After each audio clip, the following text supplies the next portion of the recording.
Leetcode challenge. Today we have put marbles in bags.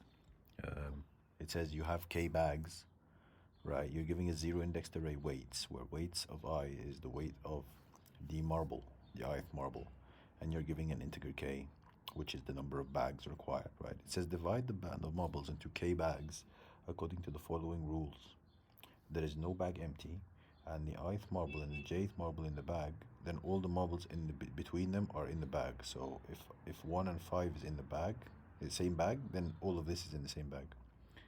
Um, if the bag consists of all the marbles with an index from I to j, then the cost is the sum of the vertices of the array, which is weights of I plus weights of j. So basically, if this is a bag, it's the cost of it is 5 plus 1, which is 6, the start and the end of it, basically. And then the score for every bag is the sum of all the costs of K bags. So the score is you have two bags here, right? You're gonna sum the cost of this array and you're gonna sum the cost of this one, right? So that's the score. It wants us to calculate the difference between the maximum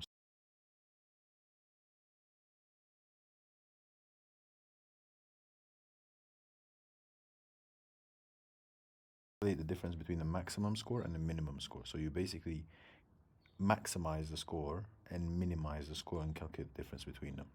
So before questioning anything, right? I my way of thinking when approaching this was I knew that the elements inside the array don't matter. What matters is the start and the end of each array, right? Knowing this information, we needed a way to say, okay, if I want to maximize the score, then the edges have to be the maximum numbers in the array, right? Which made sense. And then that led me to think, okay, what's a way to actually get the maximum numbers in an array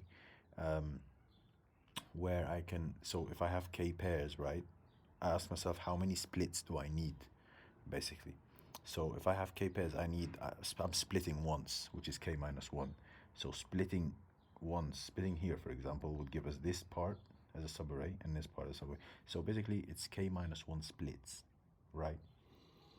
But then a problem happened when building the priority queue, which is what I figured out I should use. Where using a priority queue is a way to track the maximum K minus 1 values in the array, right? Where I could have K minus 1 values. But the thing is, I was tracking them absolute, which was a problem because if you track 5 by itself, it doesn't guarantee that you will get, if you track 3 by itself, it doesn't guarantee that you'll take the 5 with it.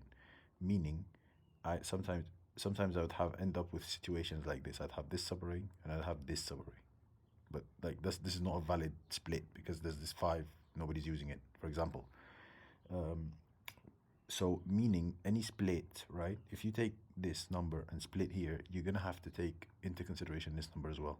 You're gonna have to take them both together as a maximum value. You can't just take this one. You can't just take the 3 and neglect the 5, because if you neglect the 5, it's not guaranteed that it'll end up being a valid split, essentially.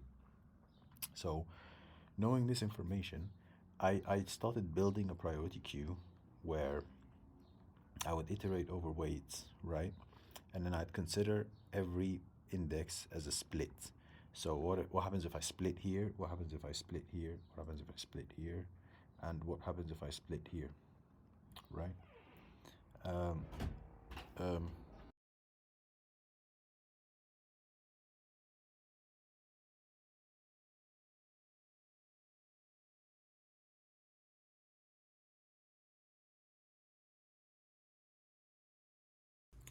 then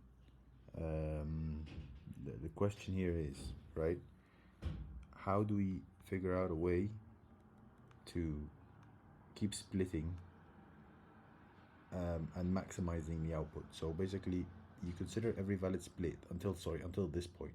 You don't consider this point because this point is going to be taking if you split here anyways. So we're good, right?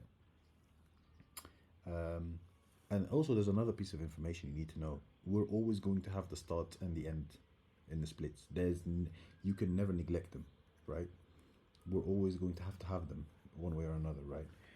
when calculating the difference, you can neglect them because they're gonna like go, or you're gonna like subtract them anyway. So you can just go on with your problem without them, right? What matters the most is things in the middle, like the endpoints.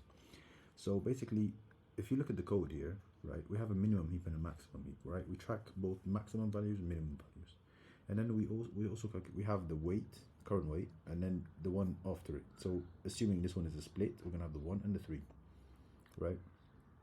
And we're gonna push them. We're gonna push them to the min heap. We're gonna push them to the max heap. This is assuming this is a split, right? And we are aiming to have k minus 1 splits. We always check if the heap increases over k minus 1, we pop. That meaning we're always going to maintain a k minus 1 list of either maximum values or minimum values. And then it's simply at the end, we just subtract the difference. So basically, the minimum heap, since it pops the minimum value, it always holds in the maximum values. The maximum heap pops the maximum value, so it holds the minimum values. So we just subtract it and we multiply here by -1 because the values here are negative, because in Python you can't have, there's no max heap, it's just min heaps. So yeah, that's basically it really. Time complexity wise is of n log n, n for weights and then log n for the pushing and popping. That's been it, guys. Thank you and see you in the next one.